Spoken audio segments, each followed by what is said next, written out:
ಹಾಗೆ ಮಹಾಕುಂಭಮೇಳದಲ್ಲಿ ಕನ್ನಡಿಗರು ನಾಪತ್ತೆಯಾಗಿರುವಂತಹ ಒಂದು ಪ್ರಕರಣಕ್ಕೆ ಸಂಬಂಧಪಟ್ಟಂತೆ ಒಂದಿಬ್ಬರಿಗೆ ಗಾಯಗಳಾಗಿವೆ ಅನ್ನುವಂಥ ಒಂದು ಮಾಹಿತಿ ಈಗ ಲಭ್ಯವಾಗ್ತಾ ಇದೆ. ಬೆಂಗಳೂರಿನಲ್ಲಿ ಸಚಿವ ಕೃಷ್ಣ ಬೈರೇಗೌಡ ಈ ಹೇಳಿಕೆಯನ್ನು ಕೊಟ್ಟಿದ್ದಾರೆ. UP ಸರ್ಕಾರದ ಜೊತೆ ನಾವು ಕೂಡ ನಿರಂತರ ಸಂಪರ್ಕದಲ್ಲಿದ್ದೀವಿ. ಕನ್ನಡಿಗರು ಯಾರೆಲ್ಲ ಅಲ್ಲಿ ಸಿಕ್ಕಾಕೊಂಡಿದ್ದಾರೆ, ಯಾರಿಗೆಲ್ಲರಿಗೂ ತೊಂದರೆ ಏನಾದರೂ ಆಗಿದೆಯಾ ಅನ್ನೋದ್ರ ಬಗ್ಗೆ ನಾವು ಕೂಡ ಮಾಹಿತಿಯನ್ನು ಪಡ್ಕೊಳ್ತಾ ಇದ್ದೀವಿ ಅನ್ನುವಂಥ ಒಂದು ಮಾತುಗಳನ್ನು ಕೃಷ್ಣ ಬೈರೇಗೌಡ ಅವರು ಹೇಳಿದ್ದಾರೆ.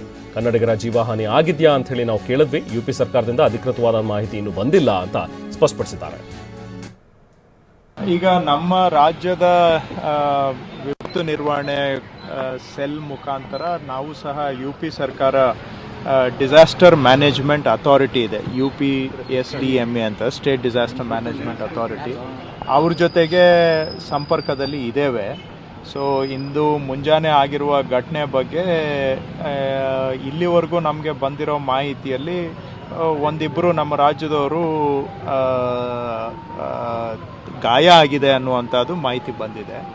ನಮ್ಮ ರಾಜ್ಯದವರು ಯಾರಾದರೂ ಪ್ರಾಣಾಪಾಯ ಆಗಿದೆಯಾ ಅನ್ನುವಂಥದ್ದು ನಾವು UP ಅವ್ರಿಗೆ ಕೇಳಿದ್ದೇವೆ. ಈಗ ಆಲ್ರೆಡಿ ನಮ್ಮ ಸೆಕ್ರೆಟರಿ ರಶ್ಮಿ ಅವರು ಅಲ್ಲಿನ ಅಧಿಕಾರಿಗಳ ಜೊತೆ ಮಾತಾಡಿದ್ದಾರೆ.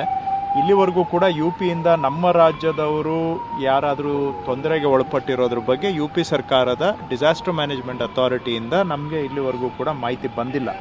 ನಾವು ಕೂಡ ನಮ್ಮ ಫೋನ್ ಸೆಲ್ಲನ್ನು SEOC ಅಂತ ಇದೆ, ಡಿಸಾಸ್ಟರ್ ಮಾನಿಟರಿಂಗ್ ಸೆಲ್ ಇದೆ ನಮ್ಮಲ್ಲಿ ಕೂಡ, ಪಬ್ಲಿಕ್ ಕಾಂಟ್ಯಾಕ್ಟ್ ಮಾಡಲಿಕ್ಕೆ ಆ ಸೆಲ್ಲು ನಾವು ಓಪನ್ ಇಟ್ಟಿದ್ದೇವೆ.